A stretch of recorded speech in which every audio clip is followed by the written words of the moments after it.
So we're going to learn from an expert on showing houses, Miss Rebecca.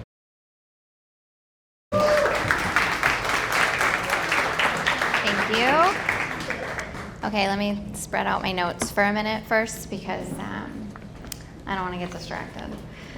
There's a lot here. Okay. Oh, that's very wide. Okay, so today we're going to talk about search and showings. This is the most time-consuming part of your client experience. You might show a client one house and get lucky, slam dunk, offer accepted, goes to contract, everything goes smooth. But most of the time that doesn't happen. It's not like that at all, right?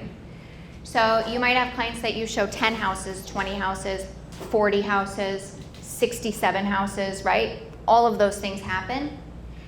My goal today is to teach you or to give you some ways to make this process go easier and smoother for you and your clients. Okay, so why? Why do you want to do this part better? You want to do this better because you want to love your job, right? How many of us are doing this job because we want freedom, we want to run our own business, we want to have time to spend with our families when we want to spend it with family, we want to go on vacation, right? But we also want to be a better agent. And I think that a lot of us get stuck in between trying to be a rock star agent. You are trying to be everything to every single one of your clients, but you also want to be everything to everybody else in your life too, including yourself. So if you're going to be a better agent and love your work and continue to do this work for the reasons why you're doing it, this process needs to be streamlined, it needs to be easier for you, and it needs to make sense for your life. Okay, so time, right? You want to spend more time building relationships with your clients. You want to spend less time staring at your phone, looking up houses for them. So, number one, you want to have more time, quality time with your clients. Next, professionalism. It's really important in this industry that you show up ready for absolutely anything that your day is going to throw at you. We go to multiple houses a day. Sometimes we show 10 or 20 houses in a day to 5 or 6 different people. You have to be ready. It takes planning, it takes effort, it takes systems. And when you show up, even if you're having the craziest day of your life, right? Because you're trying to show 20 houses in a day, that's a lot. If you're having the craziest day of your life, you still have to show up like it's the only house you're showing today, right? You still want to knock on that door, hand that agent your card, shake their hand, make eye contact, build rapport, show the house, love on your client, all of that all at the same time at every single house, no matter how crazy that day is. And we have a lot of crazy days. Next, you want it to be easy. The more you do this and the better you do it, the easier it gets. Wouldn't it feel great to wake up on a Saturday morning knowing that you have a completely packed schedule of showing houses to people who are ready, willing, and able to buy houses, and it's going to go smoothly, right? You're going to make it to that open house before it ends. You're going to make it to every single one of those appointments on time. You're even going to have time to stop and use the bathroom at a Starbucks while pretending not to buy something. All right, so let's keep going. So let's start with the search. Number one, where do we search for homes? I want your input. Shout it out. Tell me where you search for homes for your clients. Search for MLS. Where else? Yes. Street Easy. FSBOs. On market, off market, your peers. How many of you are sitting next to someone who knows of some houses that are coming soon? And you want to know about those houses because somebody on your list might need to get into that fast because it's a competitive market. So we search for homes, we search everywhere. The whole point is that we do the searching, right? We're their agent. Are they going to send you homes anyway? Yes, 100%. Still going to send you homes anyway. Should you be sending them homes first, as much as you possibly can? Yes. The easiest way to do that is to systemize how you share homes with them. You need to have a system. There is no one system that works great for everybody. There is no one promised land of all the systems that works amazing and works for every buyer every time and every agent. Unrealistic. But you should have a system that you're putting on repeat every time. What happens if you have a system that you can put on repeat every time? Well, when you have 10 buyers on your list, 20 buyers on your list, you can hire somebody to help you out with that system. And you've got a system, so you can hand it right over, right? You've got a system, you've perfected it, you work it, you can hand that over to somebody so that they can help you. And then you can show more houses to more buyers and get more closings and have more time with your family to spend that money that you're making, right? Next, you want to automate as much as possible. A big part of this is completely automatable. You have a CRM, you've got a website with an IDX search, you've got free tools that are available through your MLS membership. There are ways to automate this. Okay, so I'm going to show you, I'm going to talk to you about one way to do this using only one tool, because we all of us in this room have different tools, but all of us have one tool that's available to us, and it's one that I've found that works really, really well. And since all of us have it available, I want to show you about that one. A lot of you are probably already using it. Okay, so Collab. How many use Collab in here? Okay, so it looks like less than half the room is actually using this tool. This is free, all of us have it. Doesn't mean that you're not using something better. You 100% could be, but I want to talk about this one because it's free to all of us and it's easy to use. So I like to use Collab with my active buyers, and I sort my buyers in two different lists. I have active buyers and I have buyer leads. My buyer leads, I'm not really showing houses to them. They're in my website, they're in my CRM, right? They're using my IDX search. They don't go into Collab. Once a buyer lead has a buyer consultation, they become an active buyer and they go here. So they're treated differently than a buyer lead, right? These are my people who are ready, willing, and able to buy a house today. They're searching. I'm staying in contact with them weekly, daily, whatever the schedule is. So I set these people up in Collab. The great thing about Collab too is that my assistant can log into my Collab. And my assistant can chat with my buyers in Collab and they think it's me. And my assistant can schedule the appointments. So I can be out showing 20 houses to 5 or 6 buyers while my assistant is scheduling me to show more houses to more buyers. So I'm saving time and I'm making more money. Collab is accurate as the people who are inputting the information. There might be some inaccuracies, but when they're looking at Zillow, Redfin, Realtor, those property taxes are not feeding from MLS to that website.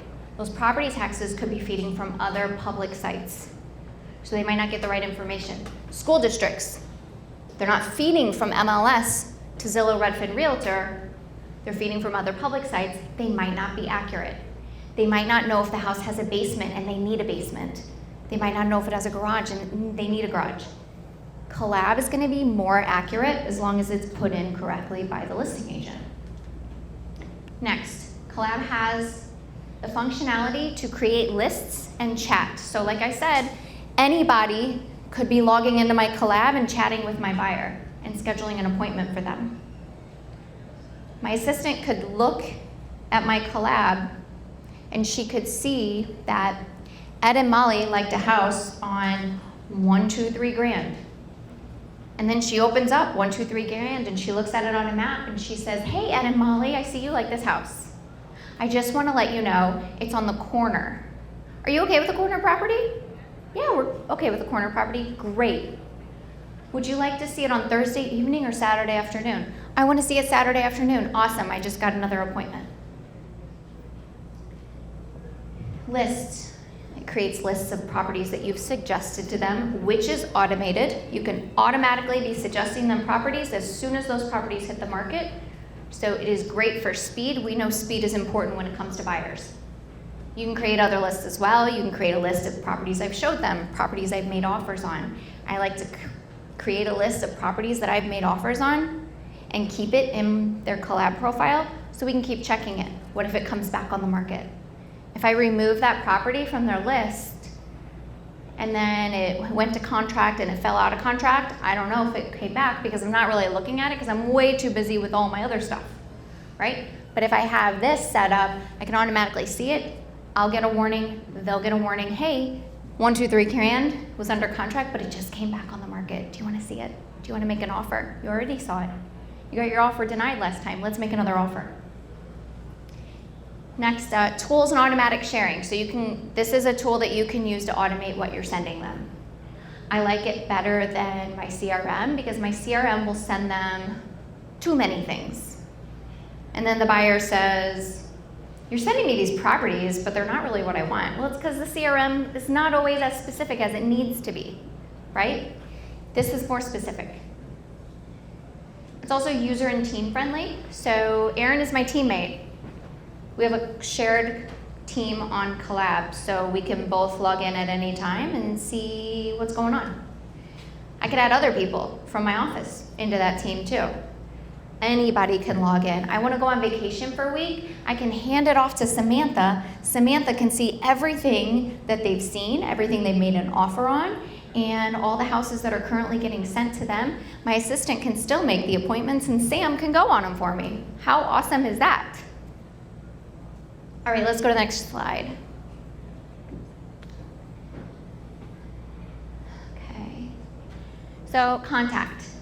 Collab also actually helps me maintain contact with my clients. Not only do I get to delegate my assistant to do some of that for me, it also triggers me, gives me a trigger. I can log in, I can see like what happened in the last 24 hours. I can say, oh, they were sent a property this morning.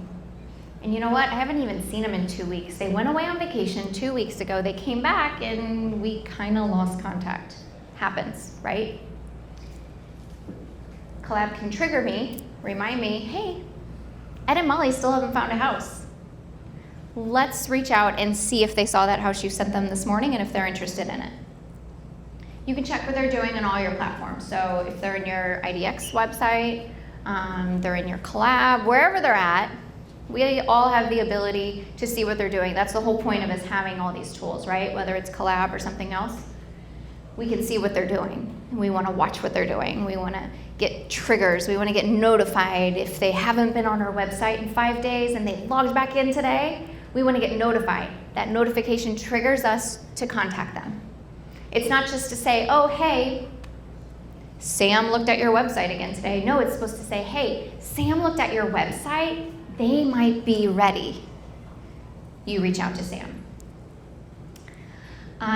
Next, when you see they're active on your website, on your Collab, anything, it's also a great opportunity to do more research. So you see that they liked the house or you see they were looking at a house, you can reach out and say something about the house. You could say, hey, I saw you were looking at this house. I checked on the flood insurance. I just want to let you know that there's this quote available online. Here you go. Right. We can all get those, right? It takes us 30 seconds. I checked on the flood insurance. Here's the quote. Is that still work with your budget? Would you like to see the house? I just want to let you know that house that you were looking at, I don't know if you're familiar with this street, but it happens to be a double yellow. I want to make sure you know that before we show up, because if a street like that is too busy for you, because you have 3 kids, we probably should just mark that house off the list. Or maybe, hey, that street could be busy, but why don't you take a drive over to that house after work today and see what you think about that area. If you're okay with living in that location, we can schedule a showing for tomorrow. You want to ask better questions.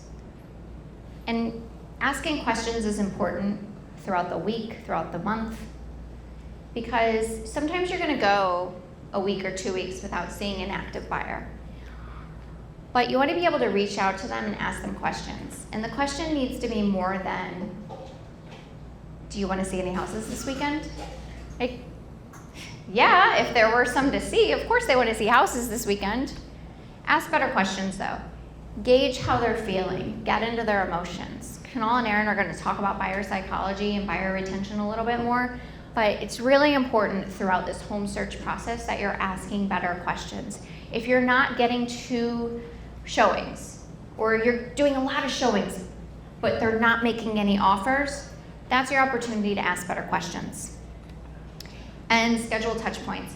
I have a touch point scheduled every week for my buyers, Wednesdays. If I haven't heard from you, and I know you want to see houses on the weekends typically, that's when most of our buyers do want to see houses. On Wednesdays, I'm looking at my active buyer list and I'm saying to myself, I need to plan my weekend. Who am I showing houses to?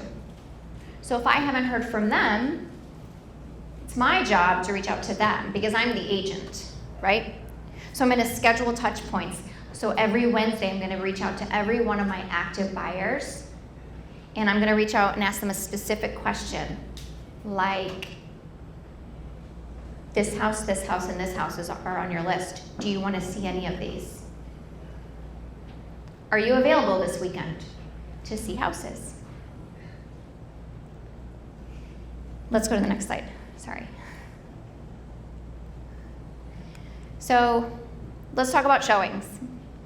We're going to switch gears from the search side to the showing side. And the number one thing I want you to remember is that all of you need to be reading showing instructions. So if you're a listing agent, you know that showing instructions are really important. Listing agents put showing instructions on MLS to make it easier for you and them, especially in this market. We might have 60 people who want to see a house in a given weekend. So we have showing instructions. And it happens quite often that people aren't reading the showing instructions. So the lesson I want you to take from this is think like a listing agent when you're showing a property or when you're making offers on a property, which Lewis is going to talk about. I want you to think like a listing agent. So let's go to the next slide. Let's talk about scheduling private showings first. Okay, so my number one goal of when showing my client, sorry, let me start over. My number one goal when showing my client's house is to get to a private showing. I want time alone in a house with my client, right? They want to spend time in the house without being rushed through. I want to spend time looking at the house with them. A private showing is the best way to be showing a house to a client. Not always possible, but that should always be the first goal. I highly recommend that you do not default into the open house unless you have to. Try. If you are showing that house on a private showing and the listing agent is there, you get to build rapport with the listing agent, which could help you get your offer accepted later that day. If you're showing it at an open house, that listing agent is probably frenzied. It might not even be them doing the open house. You're going to have zero opportunity to build rapport at a busy open house. So let's try to do private showings. Check the showing instructions first. Showing time.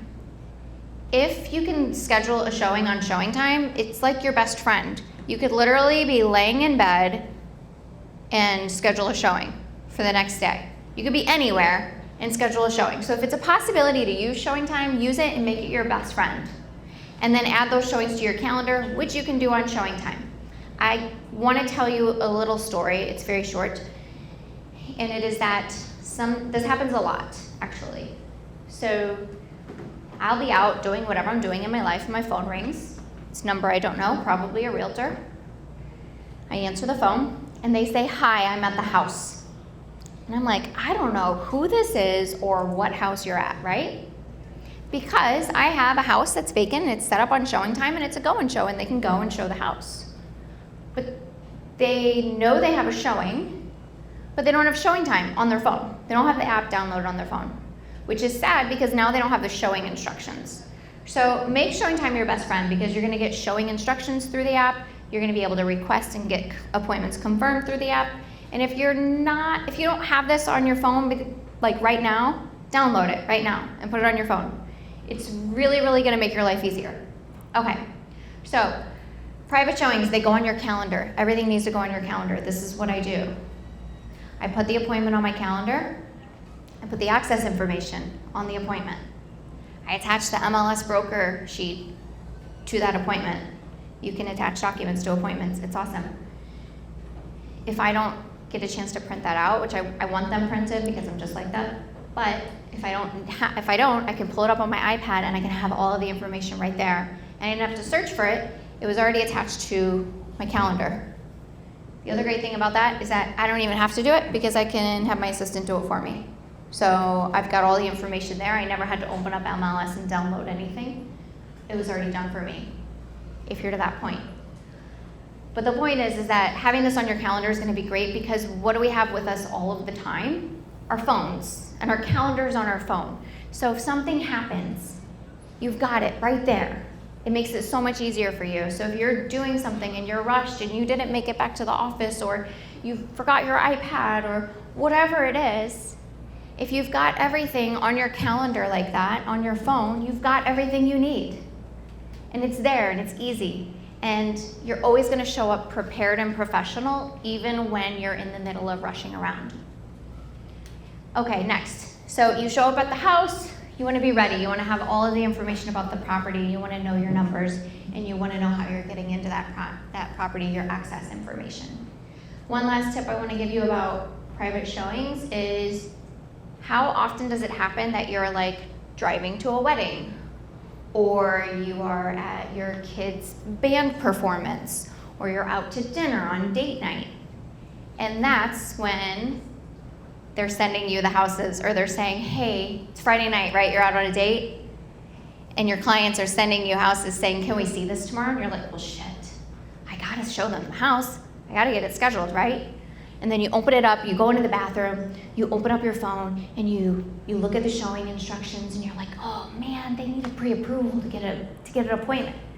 So what I do, it's very, very easy. On my phone, I'm on iPhone, by the way, so I don't know if this works on Android or not, but I go into files. I keep a file with all of my buyers' pre-approvals, and it's in the files section, and I have it ready to go so I can text those pre-approvals off really, really fast. If you keep all of your stuff organized, all your paperwork, then things like that is going to go easier. You're going to get those appointments set faster. You're going to get those people into houses. Fill up that schedule. All right, let's go to the next one.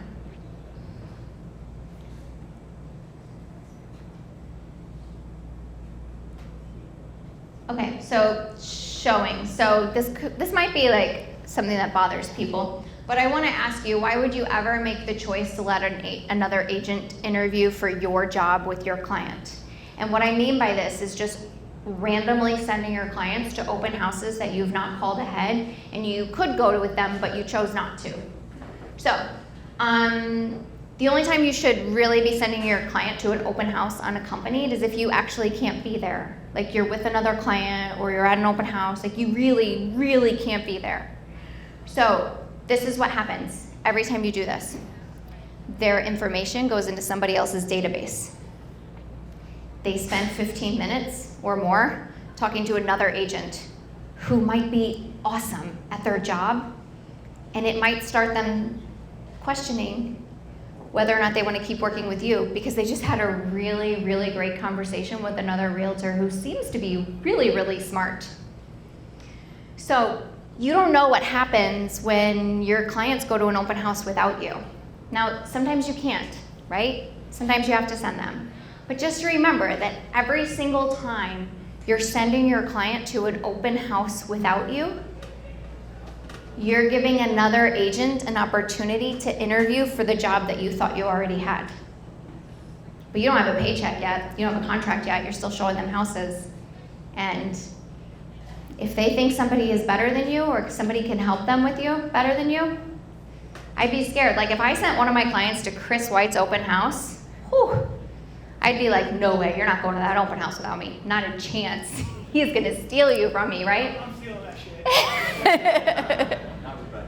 All right, so let's go to the next slide. Let's talk about open houses real quick.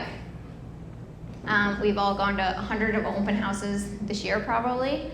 So, where are we going? Oh, this keyboard doesn't work, does it? Okay, so open houses. So this is what I do. So I try to always go together. Unless it is absolutely impossible, the house is only showing at an open house 12 to 2 on Saturday. It happens to be when I'm doing my open house 12 to 2 on Saturday. I can't be there, right? So I'm gonna send them. But I'm gonna call. I'm gonna call Chris. I'm gonna be like, hey, Chris, Ed and Molly really wanna see your house. Is it possible to see the house outside of the open house? Like, could I come early? Could I come after? Anything like that? If he says, no, sorry, Rebecca, this is just it. This is the only time you're gonna get in that house now. I'm gonna say, okay, well, I have an open house at the same time. Is it okay if I send them to yours? Yes, please send them. Great, here are their names. And I send them their names, and I've sent them, and I do this via text because he doesn't need another phone call about his listing, right? It's not important. But then he knows that they're coming without me. So I've done my job as a professional to let him know, hey, I cannot be there. I know they're coming. These are their names. And then I text my clients at the same time and I say, hey, go ahead, go to 123 Grand Avenue. Chris is gonna be there at the door. He knows you're coming. Great, awesome. They show up. They say, hi Chris, I'm Ed and Molly. My agent, Rebecca, told you I was coming. Great. Chris is not gonna try to steal them from me, right? Number one, he's not gonna try to steal them from me. Number two, my clients feel comfortable. They don't feel like they're like, oh, we have an agent, or, it's not an uncomfortable, weird conversation. They feel welcome. They feel like they can be there. Everybody feels good about it. When everybody feels good, people make offers on homes. It's great. Afterwards, follow up. You know your clients were going to that open house today, right? You knew they were gonna be there sometime between 12 and 2 while you were at your open house. And at 3 o'clock, you're gonna call them and you're gonna say, hey, how'd it go with that open house you went to today? And you're gonna find out. And they're gonna say, oh no, it wasn't for me. Or you know what? That agent, he was so nice. I really, really liked him, but we don't like the house. Or no, we really wanna make an offer. Great. I'm gonna call Chris and I'm gonna do that thing too then. But don't just send them unless you absolutely have to send them. Another thing is that sometimes you might be trying to show those 20 houses in a day, and sometimes you have to go to open houses. And what I've learned is to get there early or to go at the end. This is gonna help you schedule your day better. So if you are really scheduling it in these tight time blocks, and let's say you only have 30 minutes to show this house, right? So if the open house begins at 12, I'm gonna show up at 11:50. And I'm gonna sit in my car, and the minute a line starts to form, I'm gonna get out and I'm gonna get in that line. Because I wanna be one of the first people in, because I don't wanna spend all day at an open house line. None of us wanna spend all day in an open house line, which is why we sometimes are not going with our clients. So I show up at 11:50, I tell my client, hey, I'm gonna be there a little bit early. If you wanna show up 5 minutes early, just in case, or so we can be the first people in line, go ahead and join me in that line. I'll already be there and in line. And then maybe we can be one of the first people in. If I'm not going to the very beginning of that open house, I am not going in the first hour. Because the first hour, they're gonna be working through that line that started right at the beginning.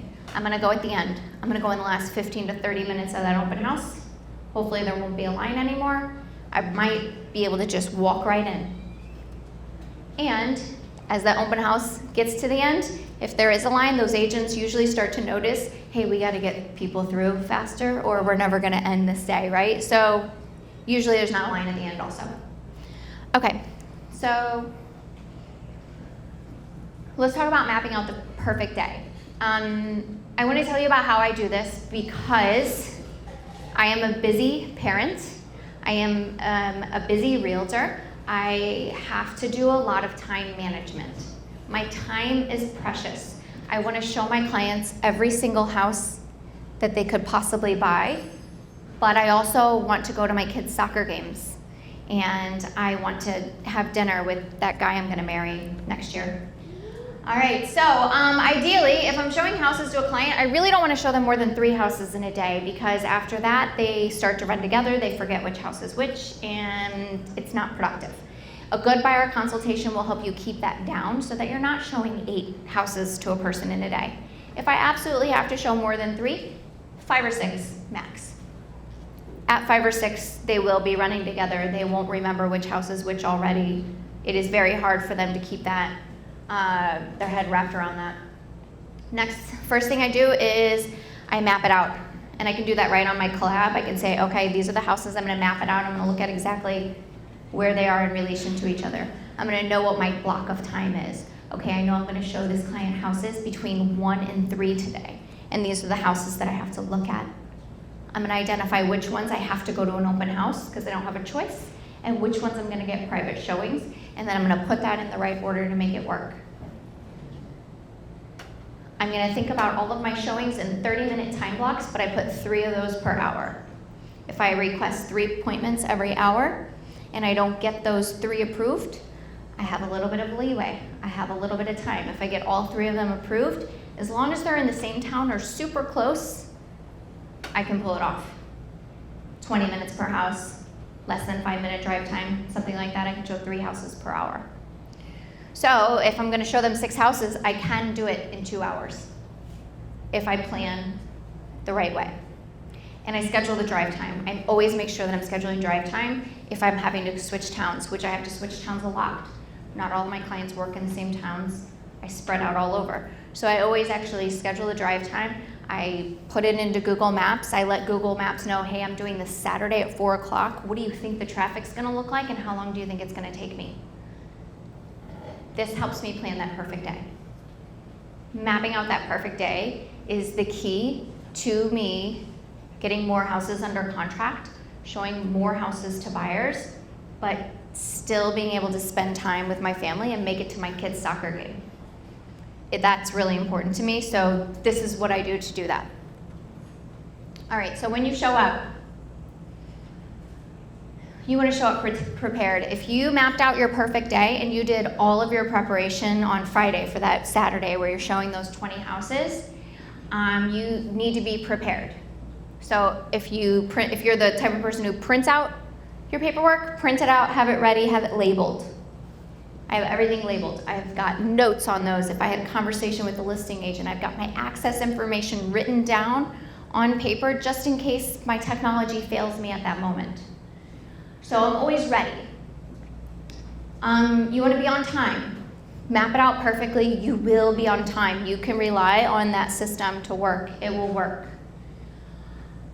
Think about every time you show up at a house like you're already making an offer, right? We don't make an offer on every house we go into, but every house is an opportunity. So you're always thinking like a listing agent. You're always thinking like, I'm going to be making an offer. Next, you want to dress professionally. This means like a lot of different things to a lot of different people. And it doesn't matter like what professional means to you, right? Everybody's got their own different definition of that. What I mean by dress professionally is that when you show up to the door with your buyers, I should be able to tell which one of you is the agent. That's really all that means. You should be dressed a little bit better than them most of the time. Unless like, I don't know, they have the kind of job and they come straight from work, whatever. But most of the time, I should be able to tell if it's Saturday afternoon, which one of you is the agent and which one of you is the buyer. Do your homework.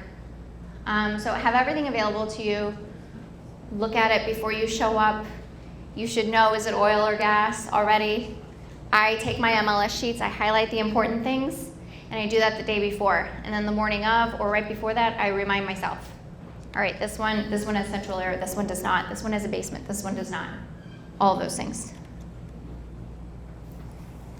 Okay, know how you're getting in before you show up. So in the morning before you leave your house, you should know how you're getting into that house. If you don't and you're fumbling and you're like, I don't know how we're getting into this house, and you're doing that in front of your buyer, what does your buyer think? They probably think, God, this guy's a shit show. He doesn't even know how we're getting into this house, right? You gotta know these things. You're a professional. Confirmation text. Always confirm your appointments with your clients. It's really important. Every service-based business actually does this. Your dentist does it, because why? They don't want no-shows. Do you want no-shows? Definitely not. Especially if you're only showing one house today.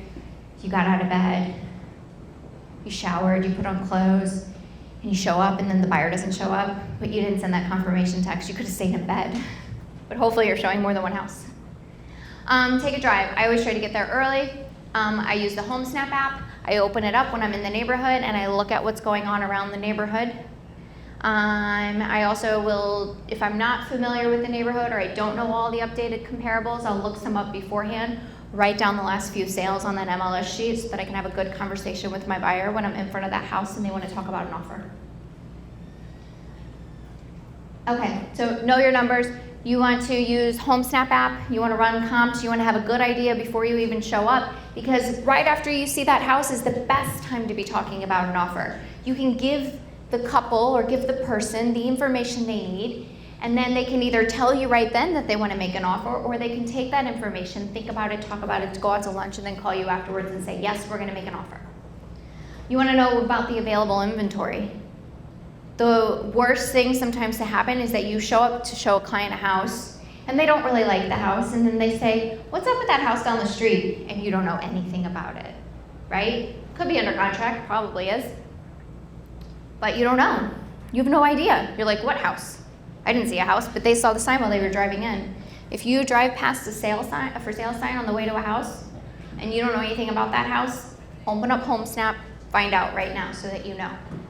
Know the property taxes. If you can, verify the property taxes, and have a mortgage calculator on your phone so you can have those really good conversations right after that showing. Use a mortgage calculator.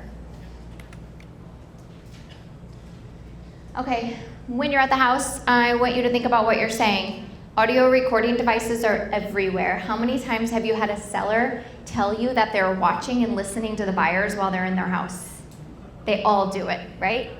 So know that you're being recorded. Act like you're being recorded at all times, because you probably are.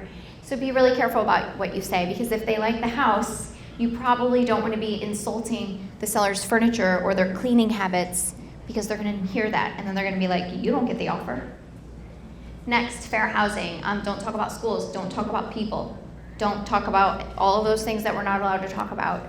Be very careful. Remember, you're being recorded. And you're not supposed to, so follow the rules. Doorbell cameras. Okay, so doorbell cameras can pick up your sound all the way into the street. They can hear conversations. So if you're talking about offers, you could be out in the street talking about offer, and that doorbell camera still might pick you up. So be really, really careful about those conversations that you're having in front of the house, not just in the house. And the neighbors are watching you. Actually, our listing this weekend, the neighbors were sending the sellers their own doorbell camera videos, and then the sellers were sending them to us. Okay, so the last thing I wanted to tell you about is apps. If you don't have these apps on your phone, download them today. HomeSnap, everybody should be using it. It's a lifesaver, it's a time saver. Showing time, you should have it. It's your best friend when it comes to showing. SentryLock. Please have a SentryLock membership. You're a professional realtor. You cared enough to come here today. You could care enough to spend the $90 it is on a SentryLock app membership. A mortgage calculator, we just said that, and this Chicago Agent One, it's called Palm Agent. It's amazing. It has a ton of tools for buyers and sellers. You will look like a rock star at a listing appointment when you can pull out that app and you can run all kinds of numbers like, should I rent my house or should I sell my house? How much equity do I have? What could I do with the equity of my house? This app will make you look like a genius and get listings. So download these today, and I'm done. Sorry, I probably took too long.